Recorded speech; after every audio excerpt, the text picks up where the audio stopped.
Ulangan pasal 21 ayat 1-9. Cara mengadakan pendamaian karena pembunuhan oleh seorang yang tak dikenal.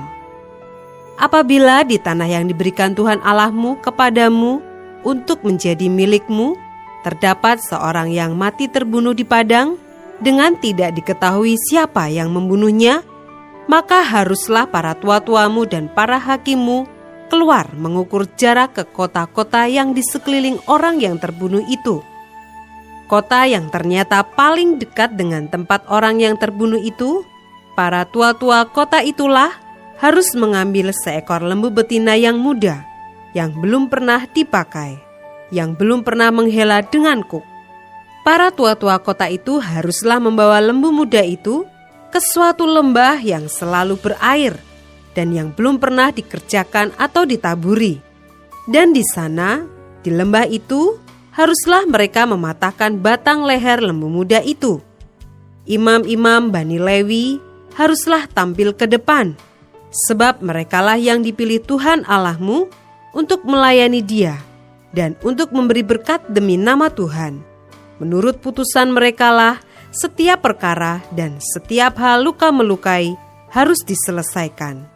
Dan semua tua-tua dari kota yang paling dekat dengan tempat orang yang terbunuh itu haruslah membasuh tangannya di atas lembu muda yang batang lehernya dipatahkan di lembah itu. Dan mereka harus memberi pernyataan dengan mengatakan, "Tangan kami tidak mencurahkan darah ini, dan mata kami tidak melihatnya. Adakanlah pendamaian bagi umatmu Israel yang telah kau tebus itu, Tuhan, dan janganlah timpakan darah orang yang tidak bersalah ke tengah-tengah umatmu Israel. Maka karena darah itu telah diadakan pendamaian bagi mereka. Demikianlah engkau harus menghapuskan darah orang yang tidak bersalah itu dari tengah-tengahmu. Sebab dengan demikian engkau melakukan apa yang benar di mata Tuhan." Ayat 10-14. Tawanan perempuan yang diambil menjadi istri.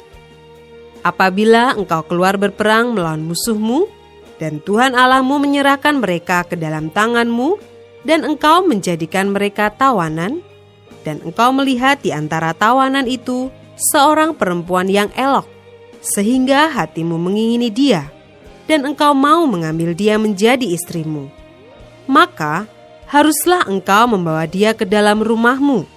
Perempuan itu harus mencukur rambutnya, memotong kukunya, menanggalkan pakaian yang dipakainya pada waktu ditawan, dan tinggal di rumahmu untuk menangisi ibu bapanya sebulan lamanya. Sesudah demikian, bolehlah engkau menghampiri dia dan menjadi suaminya, sehingga ia menjadi istrimu. Apabila engkau tidak suka lagi kepadanya, maka haruslah engkau membiarkan dia pergi sesuka hatinya. Tidak boleh sekali-kali engkau menjual dia dengan bayaran uang. Tidak boleh engkau memperlakukan dia sebagai budak, sebab engkau telah memaksa dia.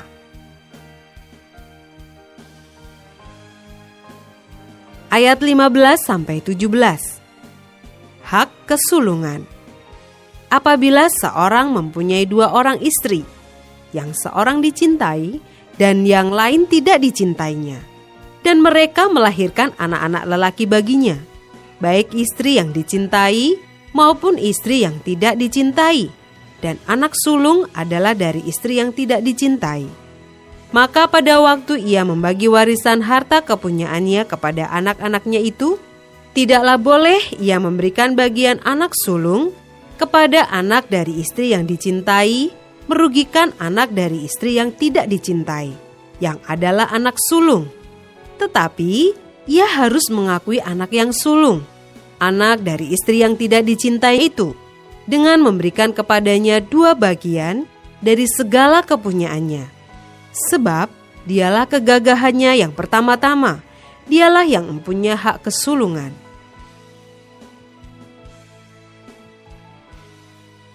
Ayat 18-21. Anak yang durhaka. Apabila seseorang mempunyai anak laki-laki yang degil dan membangkang, yang tidak mau mendengarkan perkataan ayahnya dan ibunya, dan walaupun mereka menghajar dia, tidak juga ia mendengarkan mereka, maka haruslah ayahnya dan ibunya memegang dia dan membawa dia keluar kepada para tua-tua kotanya di pintu gerbang tempat kediamannya, dan harus berkata kepada para tua-tua kotanya, "Anak kami ini degil dan membangkang. Ia tidak mau mendengarkan perkataan kami. Ia seorang pelahap dan peminum." Maka haruslah semua orang sekotanya melempari anak itu dengan batu, sehingga ia mati. Demikianlah harus kau hapuskan yang jahat itu dari tengah-tengahmu, dan seluruh orang Israel akan mendengar dan menjadi takut.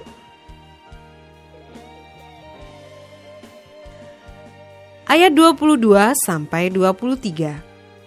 Penguburan orang yang dihukum mati. Apabila seseorang berbuat dosa yang sepadan dengan hukuman mati, lalu ia dihukum mati, kemudian kau gantung dia pada sebuah tiang, maka janganlah mayatnya dibiarkan semalam-malaman pada tiang itu, tetapi haruslah engkau menguburkan dia pada hari itu juga. Sebab seorang yang digantung terkutuk oleh Allah. Janganlah engkau menajiskan tanah yang diberikan Tuhan Allahmu kepadamu menjadi milik pusakamu.